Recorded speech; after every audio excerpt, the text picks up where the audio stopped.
நண்பர்கள் அனைவருக்கும் எங்களுடைய அன்பான வணக்கம். இன்ஃபோ தமிழ்ஸ் ஊடாக மீண்டும் நீண்ட ஒரு இடைவேளைக்கு பிறகு உங்கள் அனைவரையும் சந்திப்பதில் மகிழ்ச்சி அடைகிறோம்.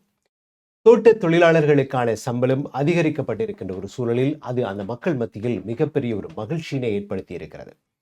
அந்த பகுதிக்கு பயணம் செய்த ஜனாதிபதியை மிக பெருவாரியாக மக்கள் கூடி நின்று உள்ளமகிழ்ந்து அவரை வரவேற்றிருக்கிறார்கள். அவர் மிகவும் இலகுவான ஒரு சாதாரண மனிதனை போன்று அந்த தோட்டத்தில் நெற்றிக்கான் என்று கூறக்கூடிய அந்த தேயிலைகளுக்கு குறுக்காக இருக்கக்கூடிய அந்த சிறு கான் போன்ற பாதை வழியாக சென்று அந்த மக்களை சந்தித்ததை எல்லாம் வரவேற்கத்தக்க விஷயம்.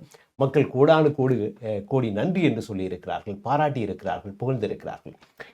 இந்த மாற்றம் என்பதே ஒரு சம்பள உயர்வு மற்றுமா என்கிற ஒரு கேள்வியை தான் நாங்கள் இந்த இடத்தில் முன்வைக்கிறோம்.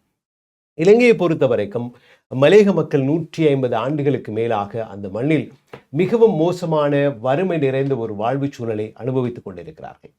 அவர்களுக்குரிய சம்பளம் என்பதும் அவர்களுக்கு குடியுரிமை என்பதும் அவர்களுடைய வாழ்கின்ற இடங்களை அவர்களுக்கு சொந்தமாக்குதல் என்பதும் எப்போதும் ஒரு பேசப்படுகிற பொருளாக இருந்து வந்திருக்கிறது. குடியுரிமை பிரச்சனை தீர்ந்த ஒரு நிலைக்கு வந்திருக்கிறது என்று சொன்னாலும் சம்பள பிரச்சனை ஒரு தொடராத ஒன்றாக இருந்திருக்கிறது, தொடர்ச்சியான ஒன்றாக இருந்திருக்கிறது. குறிப்பாக நாங்கள் பார்க்கும் காலத்துக்கு காலம் அந்த மக்கள் வேலை நிறுத்தம் செய்ய வேண்டும், போராட்டம் நடத்த வேண்டும், உண்ணாவிரதம் நடத்த வேண்டும்.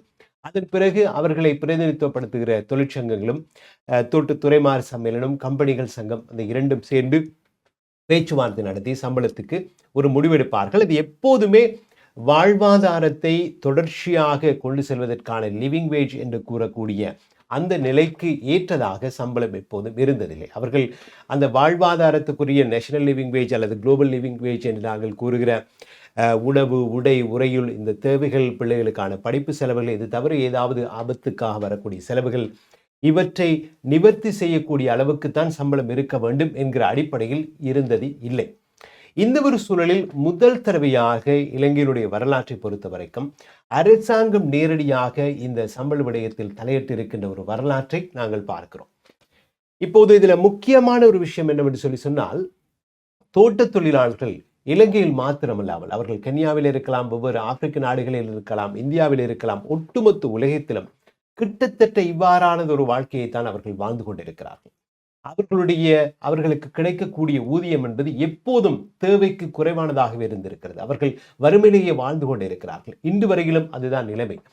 அந்த நிலையில் இலங்கையினுடைய சம்பள நிர்ணய சபை கடந்த வருடம் எடுத்த முடிவு, அதாவது அவர்களுக்கு நேஷனல் லிவிங் வேஜ் என்பதை ஒத்ததற்கான ஒரு சம்பளத்தை கொடுக்க வேண்டும்.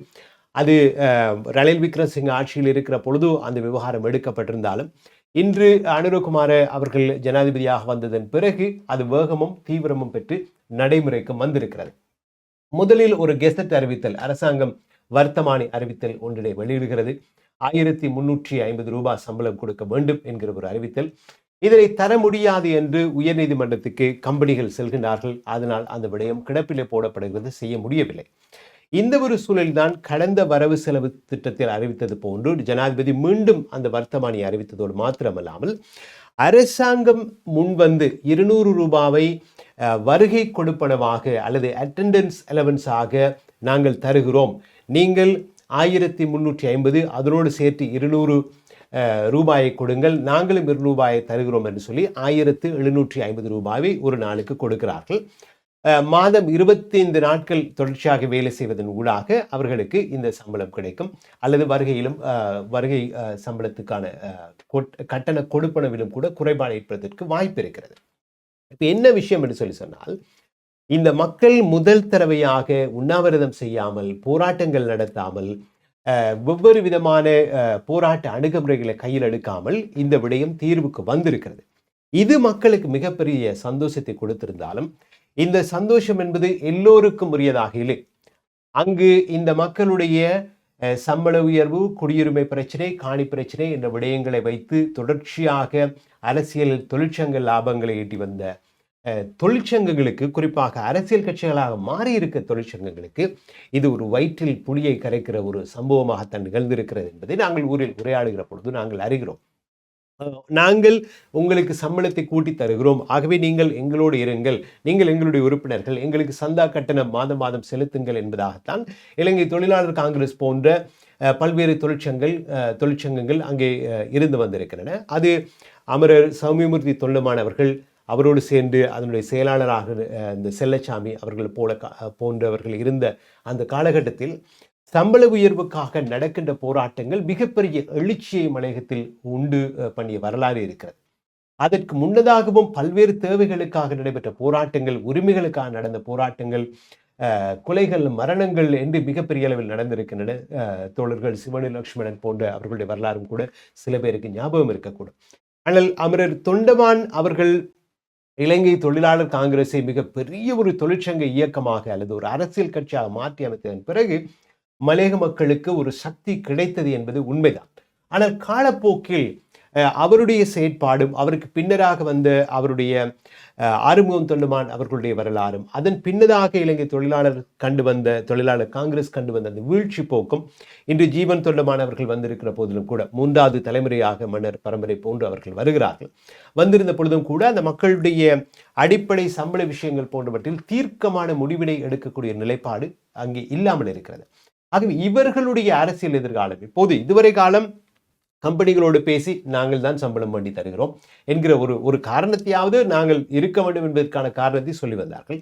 இப்போது சம்பள விவகாரத்தையும் தேசிய சம்பள சபை நிர்ணயம் செய்கிறது, அரசாங்கம் அதற்கான வர்த்தமானியை வெளியிடுகிறது, கம்பெனி தரமறுக்கிற 200 ரூபாவை அரசாங்கம் தருகிறது என்று சொன்னால் இப்போது அவர்களுடைய அரசியல் எதிர்காலம் என்ன, அவர்கள் எதை வைத்துக் கொண்டு இந்த மக்கள் மத்தியில் இருக்க முடியும் என்கிற ஒரு கேள்வியினை இந்த இடத்தில் இந்த சம்பவங்கள் உருவாக்கி இருக்கின்றன. இது ஜேவிபிக்கு பெருவாரியான ஆதரவை மலையகத்தில் கொண்டு வரக்கூடிய அதே சூழலில் அங்கே தொன்று தொற்று கோலோச்சு வருகிற மலையக கட்சிகளுக்கு மிகப்பெரிய சிக்கலை கொண்டு வரும் என்று அங்கு இருக்கக்கூடிய ஆய்வாளர்கள் குறிப்பிட்டு காட்டுகிறார். குறிப்பாக கம்பெனிகளோடு சம்பள பேச்சுவார்த்தைகள் நடத்துகின்ற பொழுது கடந்த காலங்களில் எல்லா தொழிற்சங்கங்களும் நேரடியாக அந்த கம்பெனிகளோடு பேச முடியாது. குறிப்பாக அமரர் சந்திரசேகரன் அவர்கள் இருந்த அவர்களுடைய தொழிற்சங்கம் அந்த பேச்சுவார்த்தையில் கலந்து கொள்ள முடிவதில்லை. அந்த பேச்சுவார்த்தையினுடைய பிரதான கட்சியாக இலங்கை தொழிலாளர் காங்கிரஸ் இருக்கும், அதனோடு சிறு சிறு தொழிற்சங்கங்கள் இருப்பார்கள். ஆகவே சம்பளம் ஏதாவது ஒரு தொகையில் இணக்கப்பாடு ஏற்பட்டு விட்டால் அதற்குரிய கிரெடிட் அல்லது அதற்குரிய வெகுமதியை நாங்கள் தான் பெற்றுத்தந்தோம் என்ற பெயரை கொண்டு வருவதில் அவர்கள் உறுதியாக இருந்திருக்கிறார். இதுதான் வரலாறு. இப்ப இருக்கிற கேள்வி என்னன்னு சொன்னால், இந்த கம்பெனிகள் இந்த மக்களுக்கு ஒவ்வொரு காலத்திலும் எங்களுக்கு தேயிலை விற்பனை குறைவு, ஆதாயம் குறைவு என்கிற கதையை தான் சொல்லி வந்திருக்கிறார்கள். ஆனால் கடந்த வருடம் இவர்களுக்கு ஆதாயம் அதிகரித்த போதும் கூட அவர்கள் சம்பளத்தை தாராளமாக தருவதற்கு அவர்கள் மறுத்திருக்கிற ஒரு சூழலில் தான் அரசாங்கம் இப்போது தலையிட்டு இருக்கிறது. அனுரகுமார திசாநாயக் அவர்கள் நாடாளுமன்றத்தில் கேட்கின்ற கேள்வி, நீங்கள் உங்களுக்காக உழைக்கிற இந்த தேயிலை கொழுந்தை பறிக்கிற தேயிலை தோட்டங்களில் வேலை செய்கிறவர்களுக்கான சம்பளத்தை கூட அரசாங்கம் தான் அதில் 200 ரூபாயை கொடுக்க வேண்டுமாக இருந்தால் நீங்கள் எவ்வாறு இந்த நிதி நிர்வாகத்தை கொண்டு செல்கிறீர்கள் என்பது பற்றி நாங்கள் ஆய்வு செய்ய வேண்டும். உங்களுடைய குத்தகையை கூட நாங்கள் மிக விரைவில் அல்லது அதன் குத்தகை முடிகிற பொழுதில் நீடிக்க மாட்டோம் என்கிற ஒரு எச்சரிக்கையை கொடுத்திருக்கிறார். இப்போது அடுத்து வரக்கூடிய அரசாங்கங்கள் அல்லது அடுத்து வருகின்ற ஆண்டுகளில் இந்த அரசாங்கம் கொடுக்கிற இந்த 200 ரூபாய் தொடர்ச்சியாக கொடுக்கப்படுமா, அதிகரிக்கப்படுமா, அரசாங்கத்தினுடைய தலையீடு எப்படி இருக்கும் என்கிற ஒரு கேள்விகள் எல்லாம் இப்போது பேசப்படுகின்ற விடயங்களாக இருக்கிற ஒரு சூழலில் தான் நாங்கள் இது பற்றி நாங்கள் பார்க்கிறோம். இப்ப உலகம் பூராவும் இருக்கக்கூடிய தேயிலை, ரப்பர் போன்ற தோட்ட தொழிலாளர்கள் வாழ்க்கையில் வறுமை என்பது நிரந்தரமான ஒன்று போன்று இருப்பதாகத்தான் பலரும் சொல்கிறார்கள். ஐக்கிய நாடுகள் சபையினுடைய அறிக்கைகளில் பார்க்கிற பொழுது கூட வறுமை நிறைந்த மக்கள் வாழ்கின்ற இடங்களில் தேயிலை தோட்ட தொழிலாளர்கள் கண்டிப்பாக அந்த வறுமை கோட்டுக்குள் இருக்கிறார்கள் என்கிற ஒரு பின்னணியில் தான் நாங்கள் இதை பற்றி பேசுகிறோம்.